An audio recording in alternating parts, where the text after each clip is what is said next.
Welcome. I'm Terry McGill. This is Who's Your Neighbor?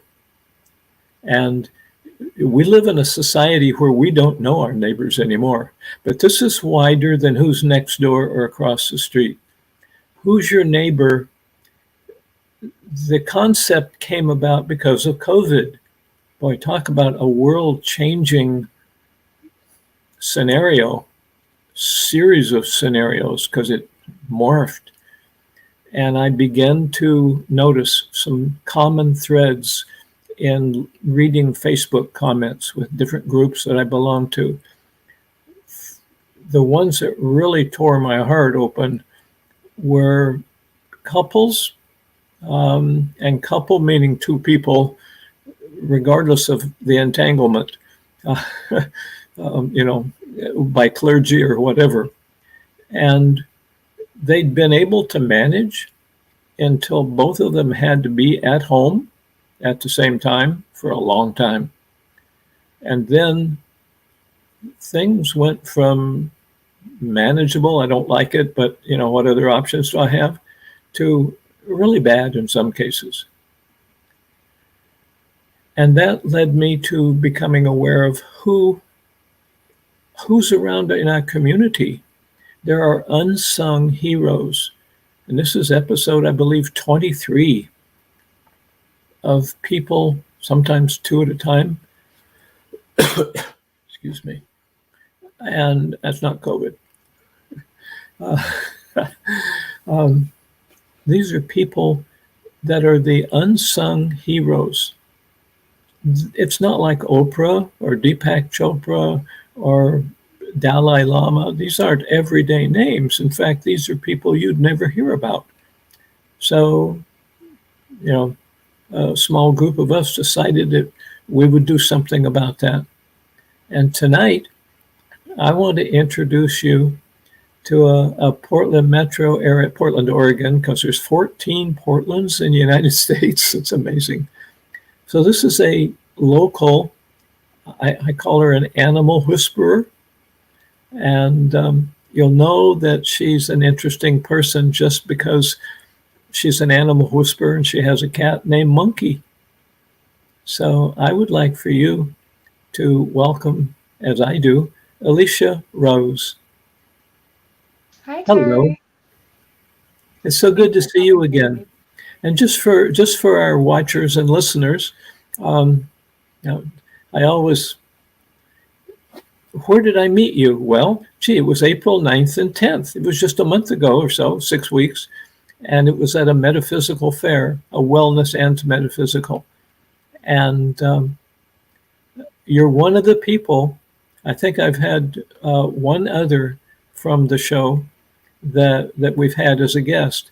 And it's just like, I'd like to, learn more about you. I'd like to have the watchers and the listeners learn more about you too.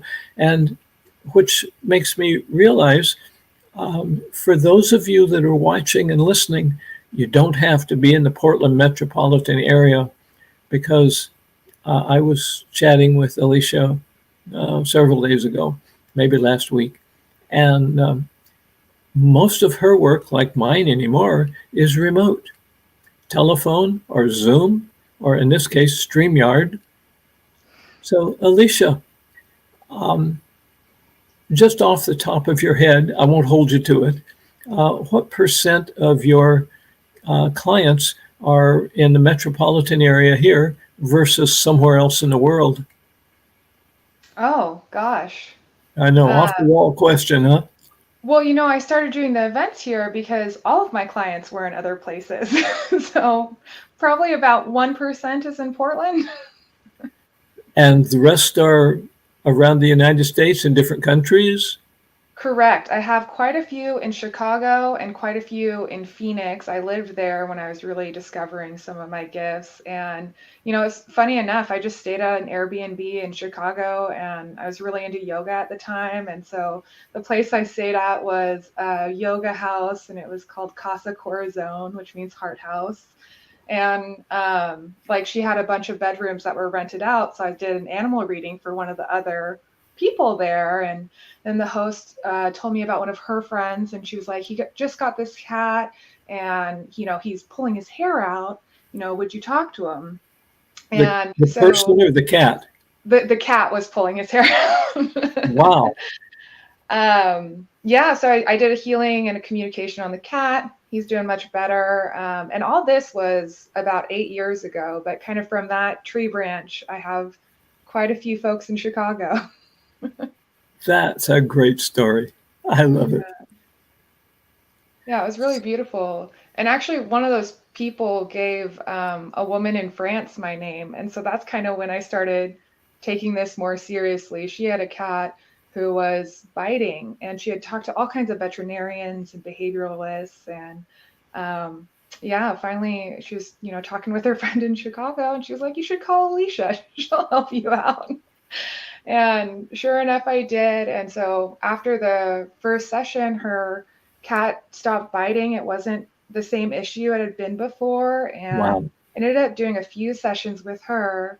And I thought it was kind of funny because in one of our subsequent sessions, she goes, do you know what you told me? And every time someone says that, I go, what did I say?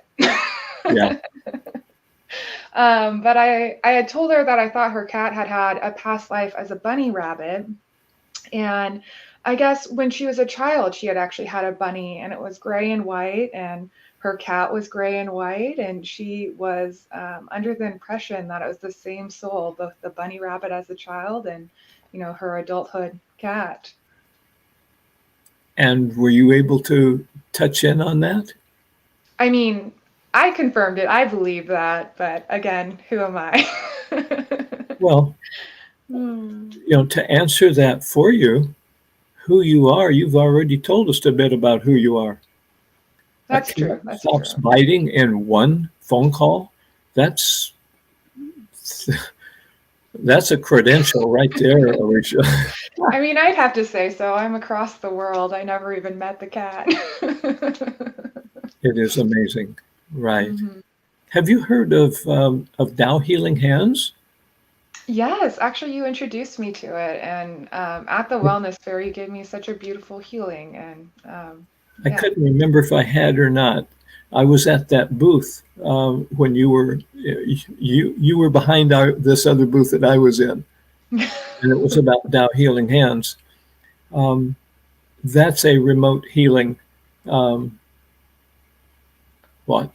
Ability, transmission? Yeah. Mm-hmm. So yeah, it's incredible. I mean, it's all energy, and especially with some of the newer, more popular information about quantum, where there's this law of oneness and everything is connected in some way. That's really a basis of my work, because I'm really just tapping into that oneness and, pulling out the answers to the questions that we're seeking. Yeah. In Sanskrit, they call it the Akasha. You're familiar with that, probably. I saw you nod your head. Yeah. So you've got what's some more of your background? I still use numerology a lot today. I started getting into numerology when I was in middle school, actually. Wow. And I've pretty much always been into this stuff in some form. So I have a lot of knowledge and varying interests. But I started doing Ghost Yoga when I was probably about 22. And I ended up becoming a registered yoga teacher. And I even went further. I got really involved with the Self-Realization Fellowship, if you're familiar with that. And I was doing all kinds of like silent meditation retreats and a lot of meditation. And my practice of yoga is all about readying the body for meditation. So through those experiences, I actually really opened up my intuition significantly more. I was a little kid talking to ghosts and spirit guides and stuff like that. But more I worked on it, the better it got. It's almost like a muscle. If you work it out, it improves and gets stronger and more accurate. So, do you have any other stories about cats or other animals that you would share with us? Oh, I do. Actually, so one thing thought of when you were introducing me, you mentioned my cat Monkey, and I There's a three monkey in days the house. a monkey in the house. He acts like one too, which just cracks me up. But we were meant to be. He just followed me home one day. But what was really interesting to me about that is 3 days before that, I had actually had a premonition. And it was just this very clear voice that came in, and it was like, "You should get a cat." And immediately I was like, "No, no, no, that's not a good idea. I'm very irresponsible. Not a good idea." But sure enough, 3 days later, it was January 3rd, which I thought was fun. Lots of threes in his coming to me story. I went out for coffee, and here comes this little kitten hopping down the road, and he came home with me that day. And ever since I talk to him all the time, and he really serves as a guide and a special helper in the work that I do. Um, So, so how is that for you? You say a guide, a helper? I heard somebody else mention an animal that was like a helper for him. What's that? How is that? for me, I would say one of the biggest things that he does is looks after my physical body and when I'm traveling, my home as well. And you had mentioned the Akashic Records earlier. Are you also familiar with astral travel? Yes. So right after I got him, I started just really blossoming with all of these incredible abilities that I um, was certainly not expecting. And one of them was astral travel. And I noticed when I do that, though, I Monkey will always come up, and he'll usually lay right between my legs, if not on me, either on my chest or my stomach. And I kind of float away, and he's almost the guardian who's looking after my body. And every so often, I remember one time someone came to the door. It was I don't know, they were dropping off a package or something, nothing all that important. But all of a sudden, I was off in the ethers, and Monkey's like, "You got to come back. There's somebody here." And so, almost just instantly, I was back in my body. And about a moment later, knock, knock, knock at the door. And I went, and I had to sign for it. So that's why they wouldn't have left it if I didn't sign. And yeah, then I went right back to it afterwards. Wow. hmm Yeah, I notice everything really has a purpose. It seems like there's a purpose and an intention, and quite frankly, I keep coming back to that. The purpose is always based in love in some way. Yeah. I love it. I keep seeing the same theme. Um, Yeah. and Yeah, but oh, I'm go ahead. noticing one of my friends from uh, middle of the United States, but up north. She's either in Colorado or maybe in Canada. I can't remember where she is now. Has just dropped on and is on Facebook Live, listening Oh, to us, fun. watching us. So hello, Kristen. Nice to meet you, Kristen. So there was a question that I was curious about, but it just disappeared. So um, tell us about another one of your experiences with a client and their animal. Sure, sure. This one doesn't necessarily involve an animal, but it does speak to my mediumship skills. I speak with spirits who have passed on, and it was really transformative for me because it was early on in my journey, and it really it gave me the motivation to dedicate myself to this work. And it was a gentleman that I just sort of met out of the blue. It was at a restaurant, and I started talking to him, and we were just kind of small talk chatting, and he was telling me about his kids. And he tells me about the first one, and then he tells me about the second one. And I had just thought he had told me he had three children. So I go, "Oh, and what about the third one? Where did that one end up?" He's an older gentleman, so his children were grown, past college, all of that. And he looks at me for just a few minutes, kind of jaw open, gawking, and he goes, "How did you know about that?" And was kind of confused. What do you mean? I thought you said you had 3 children. And he had been walking around saying that he had only had 2 children, but his third child had died at 2 days old as an infant. Wow. And he had been carrying around a lot of hurt around it. Yeah. And of course, there's a level of being inauthentic when you're walking around and saying there's 2 children instead of 3. You're not quite recognizing the reality. And I was able to channel the infant baby, and the little spirit followed him around on his shoulder and guided him almost every day. And he told me that he was able to feel it very regularly, and I should say she. And it really offered him so much just comfort and peace from that experience. That's And really touching. it was, and it really, just motivated me to take it more seriously. At the Yeah. time, I was working on light rails, and I kind of walked home and was like, how can I be working on light rails when there's work that needs to be done that is so much more important?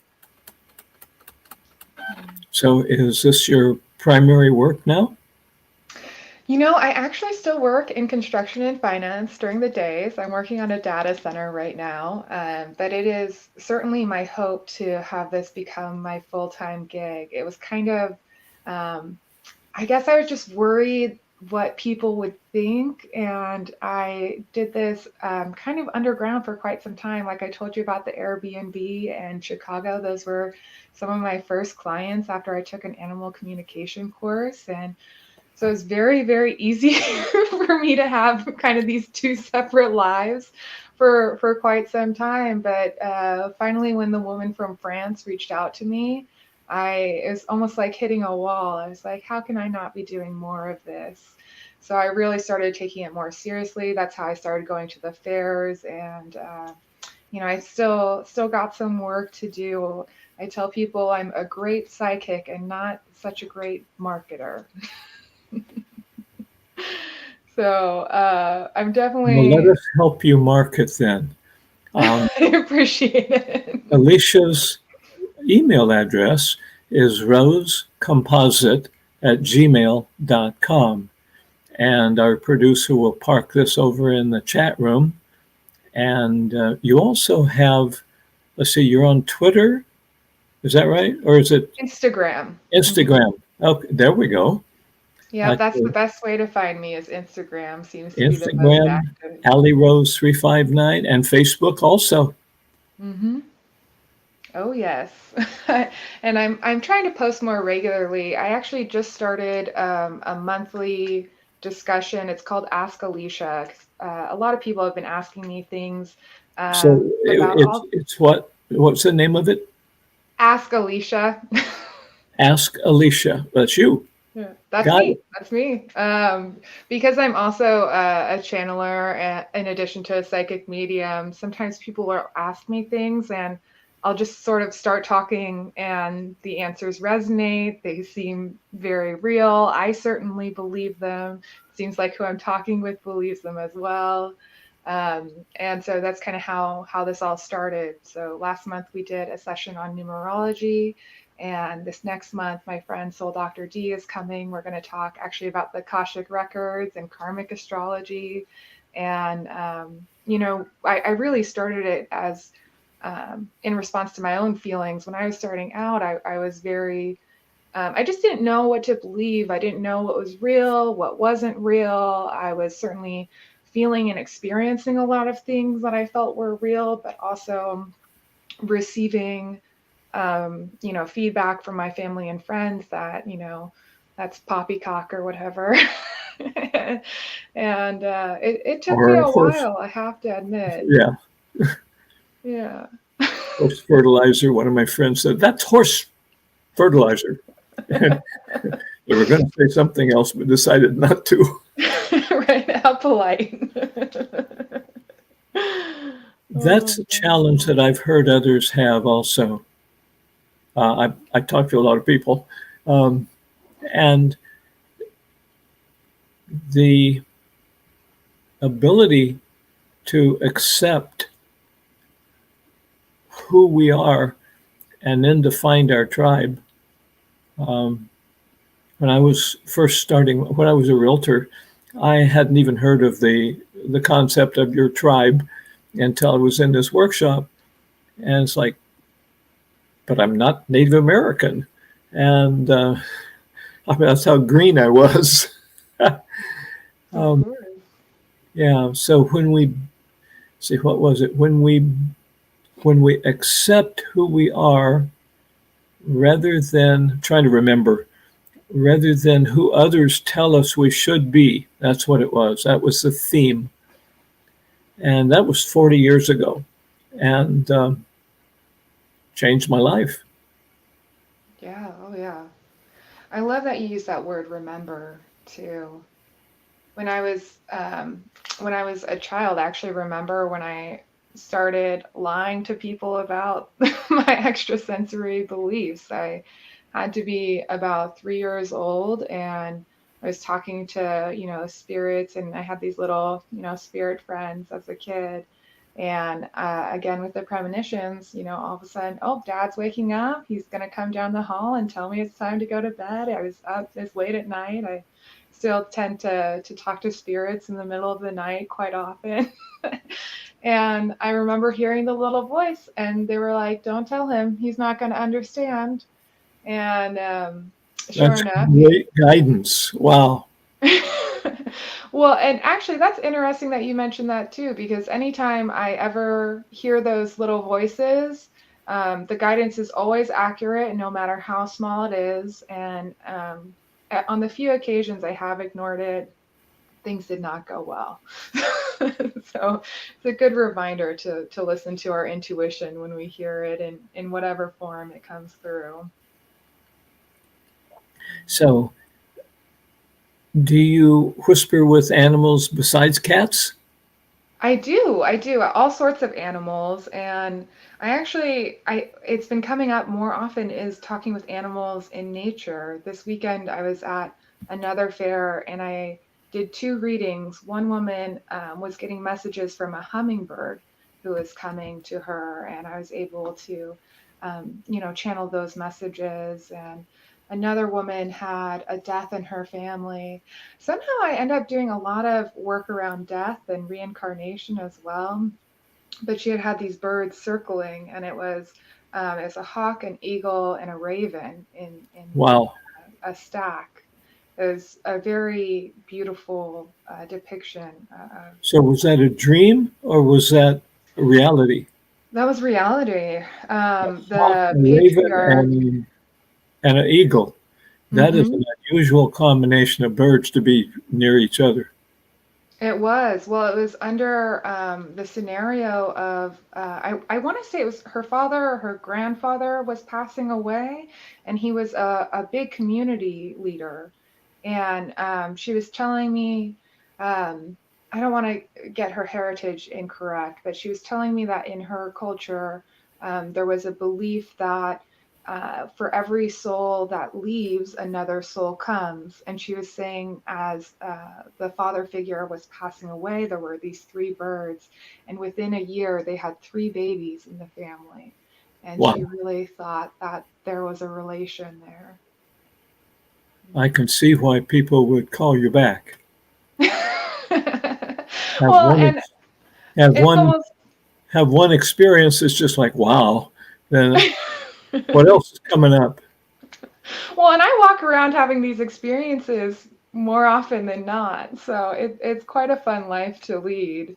But also when, although animals are my background in terms of psychic mediumship, I have started to just expand. And so I'm hoping that people will be open to talk to me about whatever's on their mind. I joke sometimes that I'm a glorified telephone because I just tell them what spirit says. I really don't always know the meaning to it. Well, I was talking, when was it? Maybe 3 or 4 months ago, with a man who was in Hawaii, and he started going on Facebook and doing Facebook groups. And because he had a real job, He didn't do it during daylight hours, his daylight hours. And so he has still quite a following in Europe. And because, the time difference. And here's the neat thing. He was able to support a family and leave the other job because, he built up enough of a following. Now, it relates to what you were saying. People really want answers. Yes. And once they have a sense of who you are, once they listen, boy, I'll tell you, when people listen to this, we're going to send you a copy of this, a YouTube video. And, I would share it if I were you. Put it up on your website. Oh, definitely. Yeah. That's the plan. Yes, and there we go again. Now, I want to just point out that Alicia's website is roseco.co, and that is not a typo. It's not .com, it's .co. And if you would like to book an appointment, Calendly. I had to learn how to pronounce that. Oh, yeah. And if you go to roseco.co, the Calendly link's on there as well. It's just a more direct route. Great. Alicia, it's been a real pleasure to talk with you tonight. Well, thank you Again, so much. This is I just learned so much. Of course, at that metaphysical fair, you were always chatting with people every time I poked my head around the corner of my booth. Usually, so we didn't have that much of a chance to talk. This has been great. I appreciate it. It's been such an honor being on your show. And if I can, I would just love to remind your listeners as we close down to really listen to their intuition. I was doing a reading this weekend and peanut butter and jelly came up, which sounds so silly. But the more I've learned to listen to my intuition, when I shared it with this woman, she goes, "Oh my goodness, I love them so much." And she told me all the significance about peanut butter and jelly in her life. And it was an intuitive hit that was spot on. So as much as possible, I encourage people to listen to their intuition, no matter how silly it sounds, because sometimes it will sound silly. If you start doing regular, because they have to be regular, like Facebook Live, I think you'll be quite surprised and pleased because you have I will do that. There's an authenticity about you that Thank you. I don't see that with everybody. Well, I really, I hid who I was for quite a long time. So now that I feel comfortable enough to be open about myself, I really want to honor myself as well and love myself enough to say what I'm thinking or how I'm feeling or whatever. Well, it's pretty evident to me that you're doing that. And I follow my own intuition about inviting guests onto the show. And again, it was a bell ringer. It was 100% with you. So thank you so much. Thank you as well. And let's keep in touch. Oh, of course. Definitely. Super. So one of the things that was mentioned was Tao Healing Hands. And this is not everybody was open at birth or from birth. What I've heard is a lot of people are when they're youngsters, and then it gets closed down because people tell them, well, that you don't, they're not really there. You're just imagining things, and then they begin to believe other people rather than trust themselves. So there's a way to reverse that, to transform, and literally to become a miracle healer, which was difficult for me to accept at first. And that is, it's called Tao Healing Hands. And our producer is going to put a link over there it is right there in front of me. It's called 5 Levels of Creation, Tao Healing Hands. And the reference to Portland is that the the center where the training is done from. Even though it's remote right now, we still don't meet in person. Well, they don't meet in person. Tao Healing Hands, the first level, it's a wonderful way to begin. It's a one-day workshop, so it's like 9 to 5 on a Sunday, and it's like inexpensive, $150, and it gives you the transmissions, the downloads, the abilities to heal yourself for the rest of your life. And I was talking with the leader of the workshop, and he says, I don't get it. Why aren't more people grabbing this? He says it's $150, and you could, that won't even get you 2 massages, and they don't last that long. And this is good for a lifetime. And I went, wow, that's a good point. Yeah. So that level 1 workshop can be taken remotely. So you don't even have to spend your Sunday. You can, it's 7 or 8 hours. There's a lunch break, I think, for an hour in the middle. So it may be 7 hours. And you watch when you want to. When you've completed watching it, then you email and say, okay, I've watched it. I'm ready for my transmission. And then you'll get the ability that you've been trained to do by watching the video. And, I don't know about you, but there's all kinds of stuff that goes on in my life. Had a skin cancer under this eye, and wasn't able to heal that with the Tao hands, but I had one on my, I don't know, it was gone by the time I got the doctor's appointment. It may take you 3 months to see him. So by the time I got into the doctor, it was gone.